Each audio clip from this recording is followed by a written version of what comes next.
చేత కఠిన బానిసత్వం చేయించుకున్నారు. 430 సంవత్సరాల్లో జీతం ఇలా జీతం అడిగితే నీకు దిక్కున్న చోట చెప్పుకోమన్నారు.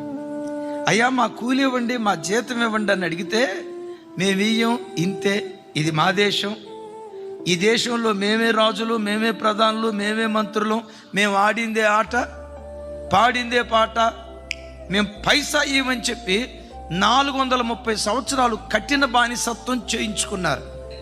430 సంవత్సరాలు ఇజ్రాయేలీలు ఏమనుకున్నారంటే, దేవా మేము జీవం కలిగిన దేవుడిని ఆరాధించేవాళ్ళు, మాకు అసాధ్యతాన్ని దోసుకుంటా ఉంటే నువ్వు ఒక్క మాట మాట్లాడలేదే, మాకు న్యాయం తీర్చలేదే, మాకెందుకు న్యాయం తీర్చవని ఏడ్చుంటారు. దేవుడు మౌనంగా ఉంటాడు. బిడ్డలారా నమ్మండి, దేవుడు మౌనంగా ఉన్నాడంటే ఆ మౌనం వెనుక గొప్ప మర్మం దాగి ఉంటుంది. ఆయన మౌనంగా ఉన్నాడంటే అద్భుత ద్వారాలు నీ పట్ల దేవుడు తెరవబోతున్నాడు.